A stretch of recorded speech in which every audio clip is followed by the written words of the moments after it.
Welcome back guys, Neel this side from forever PT. आज के session में हम देखेंगे समराइज रिटन टेक्स्ट। 2026 में 90% स्टूडेंट जिनके रीडिंग और राइटिंग में मार्क्स नहीं आ रहे, उनका मेन रीज़न है समराइज रिटन टेक्स्ट। स्टूडेंट्स को लग रहा है हमारी रीडिंग वीक है, बट रियलिटी में हो क्या रहा है, समराइज रिटन टेक्स्ट फेल हो रहा है बार बार। ये अकेला क्वेश्चन टाइप राइटिंग में 25 के अराउंड मार्क्स कॉन्ट्रीब्यूट करेगा और रीडिंग के अंदर 22 मार्क्स, तो बहुत मेजर कॉन्ट्रीब्यूशन है इसका। आप रीडिंग कितना मर्जी अच्छे से प्रिपेयर कर लो, अगर आपका summarize written text real exam में पिक नहीं होगा, मोस्ट लाइकली आपका आंसर फेल होने वाला है या जो भी डिजायर टारगेट आपका वो अचीव नहीं होगा। तो ये क्वेश्चन टाइप बहुत सारे स्टूडेंट्स इसको इग्नोर कर रहे हैं। जब एग्ज़ाम देने जाते हैं रिजल्ट नहीं आता तब उन्हें पता चलता है कि ये मेन रीज़न है। अदरवाइज फर्स्ट टाइम जब स्टूडेंट्स अटैम्प्ट कर रहे होते हैं वो सॉफ्टवेयर से प्रैक्टिस करते हैं, उनके फुल मार्क्स आते हैं 9/9, उन्हें लगता है रियल एग्जाम में भी सेम चीज़ वर्क कर जाती है। रियल एग्जाम में जब जाते हैं तो फिर बहुत बार जो एक्सटेंडेड राइटिंग वाला पार्ट है जिसमें समराइज रिटन टेक्स्ट आता है वो काफ़ी बार कम हो जाता है। फिर उन्हें डाउट्स होता है कि शायद ऐसे वर्क ना किया हो, बट रियलिटी में मोस्टली केसेस में समराइज रिटन टेक्स्ट फेल हो रहा है। रीडिंग के अंदर भी मार्क्स कम होंगे आपके और राइटिंग के अंदर भी कम होंगे। काफ़ी ह्यूज वेटेज है इस क्वेश्चन की। तो आज के सेशन में मैं आपको समराइज रिटन टेक्स्ट बताऊंगा कैसे करना है। आई टेल यू 2 मेथड्स, एक उन स्टूडेंट्स के लिए जिनका टारगेट कम है, और दूसरा मेथड अगर आपका टारगेट ज़्यादा है, आप बिल्कुल कॉपी पेस्ट नहीं फॉलो करना चाहते, अगर आपने किया है पहले कॉपी पेस्ट वाला मेथड और वो वर्क नहीं किया लास्ट टाइम, तो आप थोड़ा सा अपना मेथड चेंज करने की कोशिश करो थोड़ा बहुत रीफ्रेज करने की। तो वो भी मैं सिखाऊंगा कि आसान तरीके से कैसे कर सकते हैं। एक बार इसके थोड़े से बेसिक अंडरस्टैंड करते हैं पहले, उसके बाद फिर समराइज रिटन पे आते हैं। देखो, रियल एग्जाम में हमारे पास समराइज रिटन में 2 क्वेश्चन आएंगे, फिक्स है। दोनों क्वेश्चन के लिए टाइमिंग फिक्स है, हर एक क्वेश्चन के लिए हमें 10 मिनट्स मिलेंगे। ये टाइमिंग आप कहीं और एडजस्ट नहीं कर सकते। ऐसा नहीं है कि आपने 5 मिनट्स में क्वेश्चन सॉल्व किया तो जो रिमेनिंग 5 मिनट्स है वो आगे आप कैरी कर सकते हो, वो उसी पर्टिकुलर क्वेश्चन के लिए। तो आप आराम से 10 मिनट्स कंज्यूम करो, उससे आपके एग्ज़ाम की ओवरऑल टाइमिंग इम्पैक्ट नहीं होती। जो लिसनिंग और रीडिंग का टाइम है वो दूसरा, वो सेपरेट है, इससे उसका कोई लिंक नहीं है। तो आप आराम से पूरा टाइम कंज्यूम करो। हमारे पास वर्ड लिमिट है कि हमें 5 to 75 वर्ड्स के बीच में आंसर लिखना है। एक ही फुल स्टॉप आप यूज़ कर सकते हो, मतलब लास्ट में ही आप फुल स्टॉप लगाओगे, सिंगल सेंटेंस आपको रखना है। 10 मिनट्स आपको मिलेंगे और सजेस्टेड है कि आप 50 वर्ड्स के आसपास लिखो। अगर एक नॉर्मल क्वेश्चन आता है एवरेज लेंथ का तो 50+ वर्ड्स उसमें आराम से हो जाते हैं। अगर किसी क्वेश्चन की लेंथ कम आती है, बहुत ही छोटा सा पैराग्राफ आ गया, तो उस केस में शायद आप 30 वर्ड्स के आसपास ही लिख पाओगे। बट एक एवरेज क्वेश्चन के अंदर आप बड़े आराम से 50 वर्ड्स के आसपास अपनी समरी लिख सकते हो। नाउ, समरी लिखने का तरीका क्या है? बेसिकली 2 मेथड्स हैं। एक सबसे सिंपल मेथड, मैं एक बार आपको क्वेश्चन पे लेके चलता हूँ। लेट्स से ये हमारे पास क्वेश्चन है, टाइमिंग क्लिक करते ही शुरू हो जाएगी, यहाँ डिस्प्ले भी होता रहेगा और वर्ड काउंट नीचे डिस्प्ले होते रहते हैं। तो फर्स्ट मेथड के अंदर हमें क्या करना है, हम लॉजिकल सेंटेंसेस कॉपी करेंगे, उन्हें बॉक्स के अंदर पुट करेंगे और थोड़े उनमें सिनोनिम हम यूज़ करेंगे। मेक श्योर करो कि आप सेंटेंसेस थोड़ा स्टार्टिंग से पिक कर लो, थोड़ा मिड से और थोड़ा लास्ट से। एक ही जगह से सारे सेंटेंसेस आप पिक मत करो। जब भी आप सेंटेंसेस को कंबाइन कर रहे हो, थोड़ा सा लॉजिक उनमें देखो, जो भी कनेक्टर आप पुट कर रहे हो। मीनिंगलेस वे में further, more, more over, and students लगा देते हैं। मीनिंगलेस तरीके से मत लगाओ, थोड़ा सा लॉजिक देख लो कि क्या वहाँ एंड लगाने की ज़रूरत है, या वहाँ बट अगर आप लगा रहे हो क्या वो कॉन्ट्रास्ट उसमें आ रहा है या नहीं। तो थोड़ी सी चीज़ आपको देखनी है। लेट्स से फॉर एग्जांपल इस क्वेश्चन में हम लाइन नंबर 1 पिक कर लेते हैं। आप इंपॉर्टेंट लाइन सेलेक्ट कर सकते हो जिसमें किसी का नेम या ईयर्स गिवन है, और मैं रेकमेंड करूँगा थोड़ा स्टार्टिंग से, थोड़ी लाइन मिड में से, और 1-2 लाइन आप नीचे से पिक कर लो।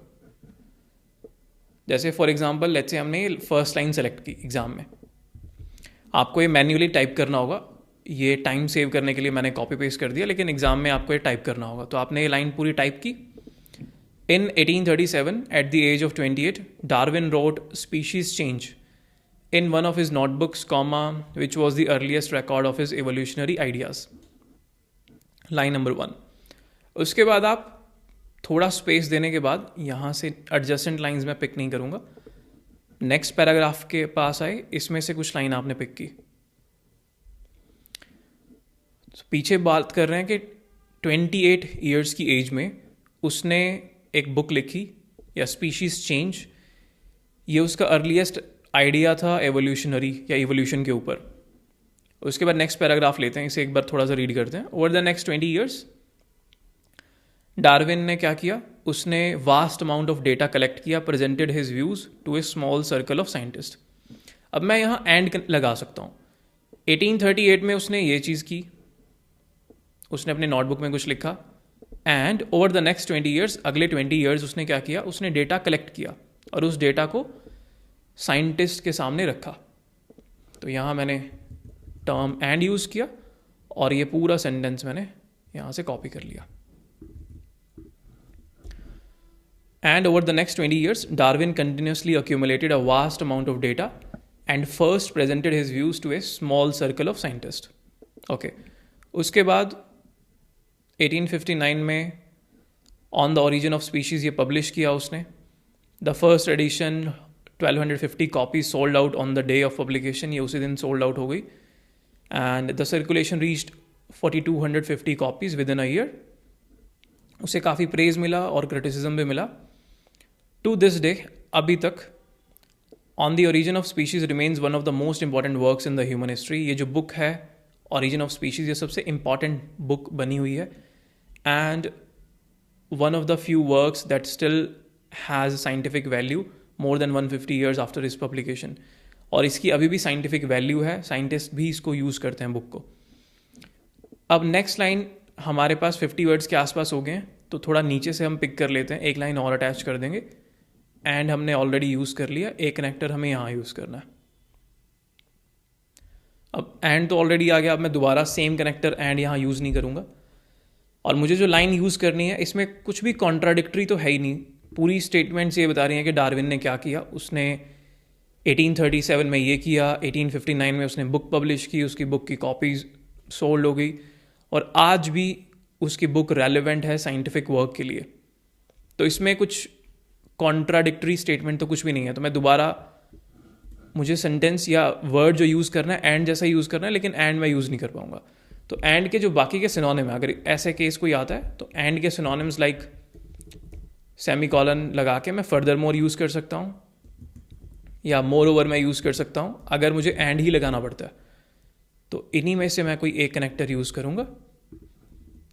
I'll use let's say furthermore, comma, और इसके बाद नीचे से कोई एक लाइन में पिक कर लेता हूँ।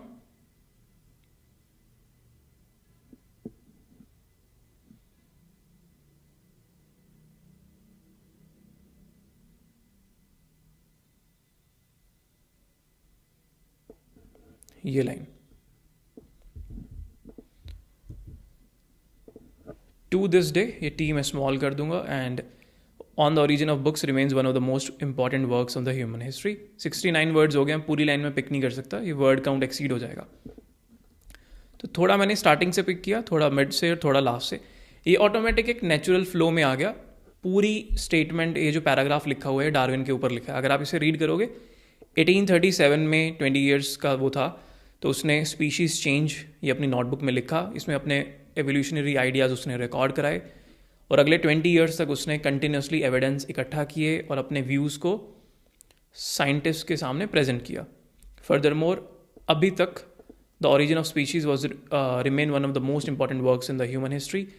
ये जो बुक है उसकी, मैं यहाँ हिज बुक भी लगा सकता हूँ। To this day his book on the origin of species remains one of the most important works in the human history.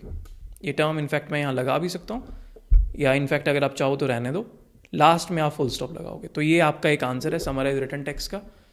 अब इसमें थोड़े से सिनोनिम्स आपको ऐड करने हैं ताकि ये आंसर पूरे का पूरा कॉपी पेस्ट ना लगे। In 1837, at the age of 28, Darwin wrote Species Change in one of his notebooks, which was the earliest record of his evolutionary ideas. तो इस लाइन में हम कुछ सिनोनिम लगा देते हैं।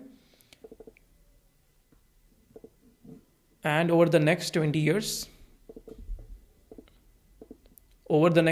की जगह ओवर की जगह मैं इन यूज़ कर लेता हूँ। In the next 20 years, Darwin regularly, continuously की जगह regularly,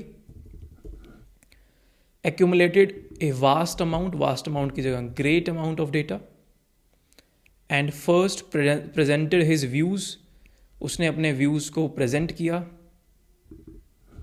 शोड, उसने दिखाया, showed his views to a small circle of scientists. To this day, On the Origin of Species remains one of the most important works. Important की जगह मैं crucial use कर लेता हूँ. तो थोड़े से सिनोनिम हमें यूज़ करने हैं. एक यहाँ इनकी जगह, ये रेगुलरली की जगह, वास्ट की जगह ग्रेट यूज़ किया, प्रेजेंटेड की जगह शोज, और क्रूशल की जगह इम्पॉर्टेंट. ठीक है, 69 वर्ड्स हो गए. 75 की मैक्सिमम लिमिट है. अब आप इसे सबमिट कर सकते हो. एक बार मैं आंसर आपको चेक करके भी दिखाता हूँ.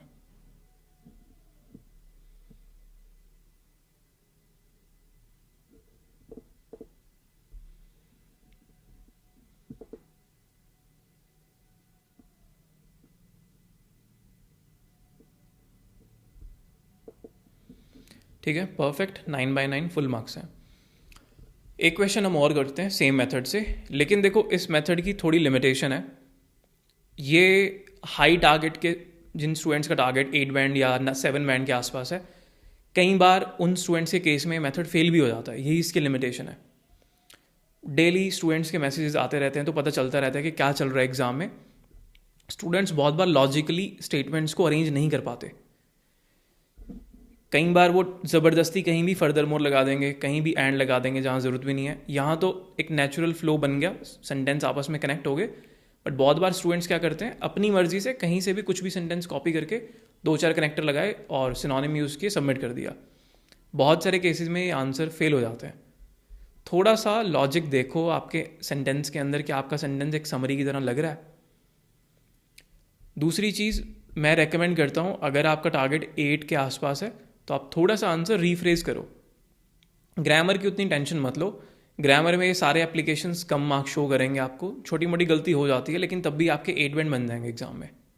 इनफैक्ट कुछ मिस्टेक्स के बाद आप 90 आउट ऑफ 90 भी ले सकते हो रियल एग्जाम के अंदर. एक बार वो मेथड आगे बताता हूँ, लेकिन एक क्वेश्चन और करते हैं तब तक solve.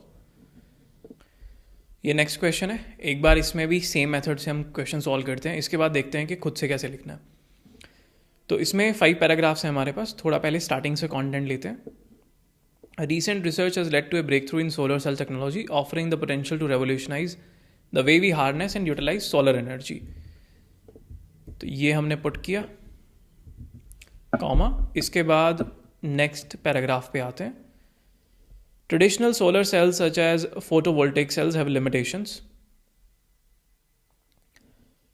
when it comes to capturing sunlight and converting it into electricity. A major challenge has been maximizing the absorption of sunlight across a broad spectrum of wavelength. अब देखो यहाँ मैं बात कर रहा हूँ जो नई टेक्नोलॉजी आई है उसकी. इस पैराग्राफ में बात हो रही है पुराने वाली टेक्नोलॉजी की. इस पैराग्राफ को मैं चाहूँ तो अवॉइड कर सकता हूँ. ठीक है, पूरा पैराग्राफ इसको रहने दो. नेक्स्ट से पिक कर देते हैं. The breakthrough involves the use of perovskite cells. ये पीछे भी ब्रेक थ्रू की बात हो रही है, आगे भी मैंने सेम बात कंटिन्यू की. मैं एंड यूज कर लेता हूं यहाँ. And the breakthrough involves, ये पूरा सेंटेंस मैं यहाँ कॉपी कर लेता हूँ कि, और ये जो ब्रेक थ्रू है बेसिकली इसमें हम परवॉक्साइड सोलर सेल्स का यूज़ करेंगे. और ये काफ़ी एफिशिएंट और लो प्रोडक्शन कॉस्ट होती है इनकी. देन वर्ड्स हो गया 52. एक सेंटेंस और ले लेते हैं. Additionally, the flexibility and versatility of peroxides can open up new possibilities for integration into various adaptations such as wearable technology. ये सेंटेंस बिल्कुल परफेक्ट होगा. यहाँ हम सो यूज़ करेंगे. सो कि ये जो ब्रेक थ्रू है इसमें हम सोलर सेल टेक्नोलॉजी का यूज़ करेंगे. इसकी प्रोडक्शन कॉस्ट कम है, एफिशिएंसी काफ़ी हाई है. सो the flexibility and versatility of peroxide solar cells can open up new possibilities for integration into various adaptations. ये पूरा फ्रेज मैं यहाँ यूज़ कर लेता हूँ. 70 वर्ड्स हो गए, इससे ज़्यादा हम लिख भी नहीं पाएंगे. अब ये कनेक्टेड है लॉजिकली कि अभी अभी एक ब्रेक थ्रू हुआ है और इसने नए रेवोल्यूशनाइज कर दिया है जिस तरीके से हम सोलर सेल टेक्नोलॉजी को या सोलर एनर्जी को हार्नेस करते थे. और इस ब्रेक थ्रू में परवॉक्साइड सेल्स इंक्लूडेड हैं. ये इनका प्रोडक्शन कॉस्ट काफ़ी कम है, एफिशिएंसी काफ़ी हाई है। इसलिए जो फ्लेक्सिबिलिटी ये ऑफ़र कर रही हैं परवोक्साइड सेल्स, ये नई पॉसिबिलिटीज़ को ओपन करेंगी जिसका हम यूज़ अलग अलग एप्लीकेशंस में कर सकते हैं। That's it. थोड़ा सा इनमें सिनोनिम लगाते हैं, 5 to 7 words. Recent research has led to a significant की जगह मेजर, सिंपल वर्ड्स चूज करते हैं। ऑफरिंग द पोटेंशियल, ऑफरिंग की जगह providing. The potential to revolutionize the way we harness and utilize solar energy. And the breakthrough involves the use of peroxide solar cells. A type की जगह kind यूज कर लेता हूँ। A kind of solar technology that has gained attention for its high efficiency and low production cost. It opens up new possibilities की जगह opportunities.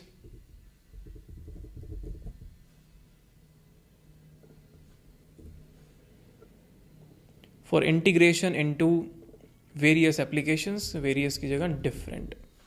ठीक है, ये हमारा आंसर है। 70 वर्ड्स हैं टोटल, 5-6 सिनोनिम्स हमने यूज़ किए। That's it. इसे सबमिट करो, नेक्स्ट पे मूव ऑन। ठीक है, परफेक्ट। 9/9। बस थोड़ा सा कनेक्टर्स का ध्यान रखना, कहीं भी कुछ भी रैंडम कनेक्टर्स मत लगाओ।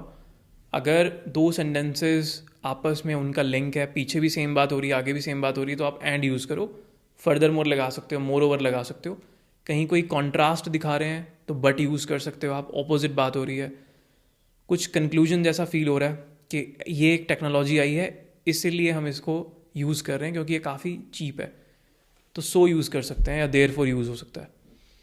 तो ये तो है मेथड नंबर 1, सबसे सिंपल लाइंस कनेक्ट की। लेकिन प्रॉब्लम इसमें क्या होती है, स्टूडेंट्स लाइक आई सेड के कनेक्ट नहीं कर पाते लॉजिकली और कुछ भी कनेक्टर्स यूज़ करना शुरू कर देते हैं, तो बहुत बार आंसर्स ये फेल भी हो जाते हैं।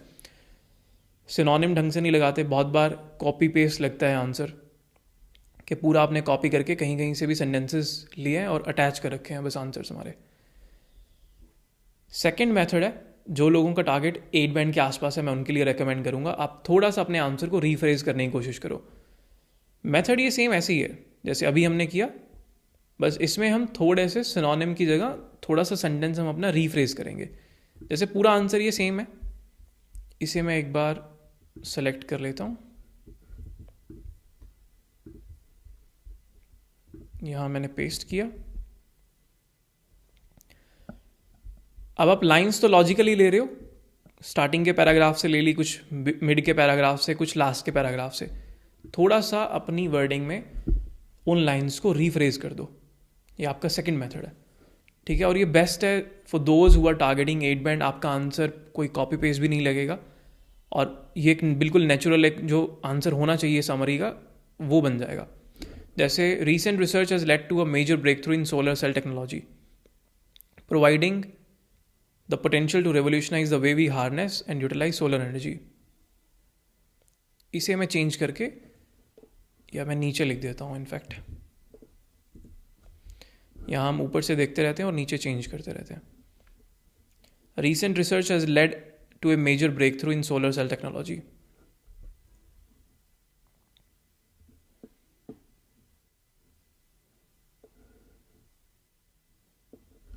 इसकी जगह मैं लिख रहा हूँ there is a major breakthrough in solar cell technology. There is a major breakthrough in solar cell technology, providing the potential to revolutionize the way we harness and utilize solar energy। इसको same मैं ऐसे ही रहने देता हूँ। And the breakthrough involves, इसे change कर देते हैं।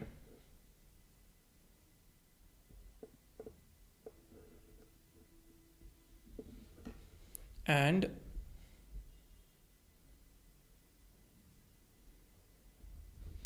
the use of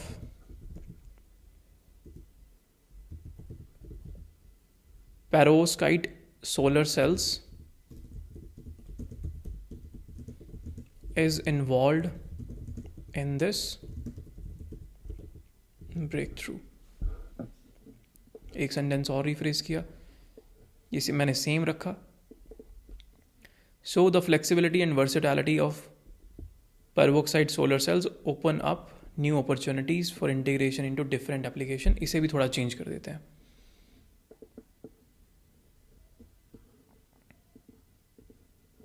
So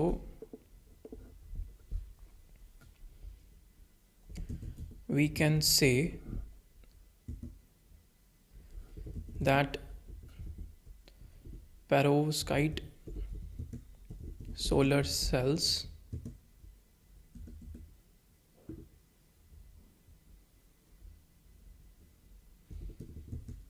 will provide new opportunities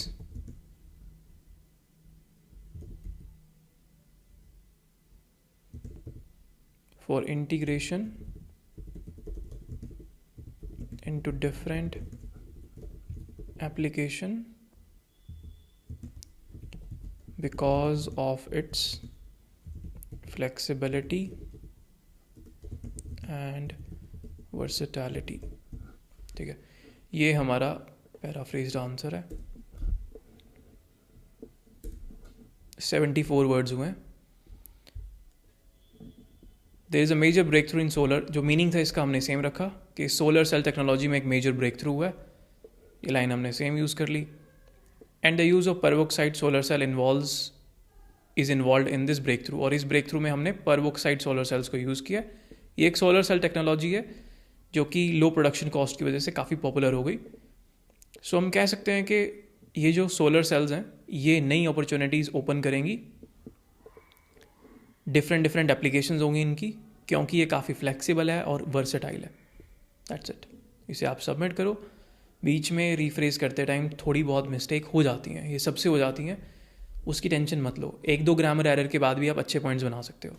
जैसे यहाँ मुझसे भी हो गया शायद कोई grammar error. Application because of their आएगा ऑफकोर्स. यहाँ सोलर सेल्स प्लूरल है तो इट्स की बजाय राइट वर्ड जो आएगा देयर. एक बार इसे दोबारा से ठीक कर देते हैं. इट्स सिंगुलर के लिए होता है, बट क्योंकि ये प्लूरल है solar cells, so their right pronoun होगा.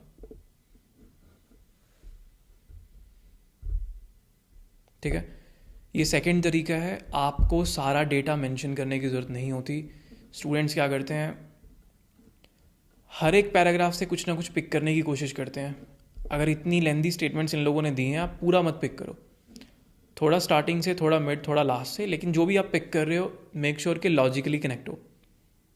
सबसे सिंपल तरीका क्या, आप लाइन्स चाहे कॉपी कर लो, कॉपी करके अपनी लैंग्वेज में उनको रिफ्रेज करके लिख दो. पूरा नहीं रिफ्रेज हो पा रहा, आधा कर लो रिफ्रेज, ये बेस्ट तरीका है. थोड़े बहुत सिनोनिम्स बीच में यूज़ कर लो. अगर आपसे रिफ्रेजिंग नहीं हो पा रही या ग्रामर मिस्टेक बहुत ज़्यादा है और आपका टारगेट कम है, उस केस में आप सिनोनिम यूज़ कर लो. लेकिन अगर आप 7 या 8 बैंड टारगेट कर रहे हो, मैं रेकमेंड करूँगा थोड़ा आंसर रिफ्रेज करने की कोशिश करना. थोड़ा आंसर आपका नेचुरल लगेगा. अगर देखो 2 समराइज रिटन टेक्स्ट आते हैं, अगर आपका एक भी समराइज रिटन टेक्स्ट फेल होता है तो प्रोबेबली आप 7 बैंड भी शायद ना बना पाओ रीडिंग के अंदर. जिनका टारगेट कम है 6.5 बैंड, उनके केस में अगर फेल होता है मान लो एक, तब भी उनका स्कोर बन जाएगा. लेकिन 7 और 8 वालों को प्रॉब्लम होती है, तो ये वाला मेथड मेरे ख्याल से बेटर है उनके लिए. आंसर थोड़ा नेचुरल लगेगा और रीफ्रेज लगेगा, बिल्कुल पूरा कॉपी पेस्ट नहीं होगा. लॉजिकल वे में कनेक्टेड है. लाइंस हमने पिक कर रखी हैं, अपने वे में हमने इनको समराइज कर दिया. ठीक है, तो ये 2 तरीके हैं. कम टारगेट वाले स्टूडेंट्स के लिए 6.5, और जिनका टारगेट ज़्यादा है उनके लिए. एक और मेथड है, आप पूरा रीड करके भी समराइज कर सकते हो. ठीक है, बहुत सारे लोग नहीं कर पाते, टाइम कम होता है. उस केस में मैं रेकमेंड क्या करता हूँ कि पूरा रीड करने की ज़रूरत नहीं है आपको. आप लाइन्स पिक कर लो या पैराग्राफ्स ले लो. फॉर एग्जांपल ये 3 पैराग्राफ्स हैं, टोटल 6 हैं. आप सिर्फ ये 3 पैराग्राफ्स रीड करके इसकी समरी बना दो. अगर आप कर सकते हो, पूरा रीड करके अपने वर्ड्स में आपने पुट कर दिया. ये एक्चुअल में यही मेथड ये लोग डिमांड करते हैं आपसे. जो पियर्सन चाहता है कि समरी आप बनाओ, रीड करके बनाओ आप पूरी. लेकिन क्योंकि ये मेथड सब लोग फॉलो नहीं कर पाते, बहुत डिफिकल्ट लगता है, तो इसलिए मैंने जो मेथड नंबर 2 है वो आपको समझाया कि थोड़ा कॉपी कर लो, थोड़ा अपने से रिफ्रेज कर लो. आंसर थोड़ा सा नेचुरल वे में डेवलप हो जाएगा आपका. और अगर आप पूरा रीड करके बना सकते हो, दी बेस्ट मेथड है। बट टाइम के चलते 10 मिनट्स ही होते हैं और ऊपर से ग्रामर मिस्टेक बहुत ज़्यादा होती हैं, तो स्टूडेंट्स थोड़ा रेजिस्ट करते हैं, वो फॉलो नहीं करना चाहते। But that's up to you. अगर आप सेकंड मेथड भी फॉलो करते हो तब भी आप फुल पॉइंट्स ले सकते हो। थोड़ा कॉपी कर लो, थोड़ा अपने से लिख लो या रिफ्रेश कर लो। Okay, that is all about summarize written text. इसके रिलेटेड कोई भी आपको डाउट्स हैं आप कमेंट सेक्शन में पूछ सकते हो। एक क्वेश्चन मैं आपको सॉल्व करने के लिए देता हूँ, अगर आप चाहो तो ये क्वेश्चन जो अभी स्क्रीन पे है, आप चाहो तो इसकी समरी बना के नीचे कमेंट बॉक्स में आप टाइप कर सकते हो अगर आपको चेक करानी है। मैं पर्सनली रीड करके एक बार मार्क कर दूंगा कि आपकी समरी ठीक है या नहीं, लॉजिकली आपने कनेक्ट किया है नहीं। पूरा रीड करने की ज़रूरत नहीं है, आप कोई भी 3 पैराग्राफ लेके उसकी समरी बना लो, या जैसे मैंने मेथड 1 और मेथड 2 बताया आप वैसे भी कर सकते हो। Okay, that is it. I will see you guys in the next video.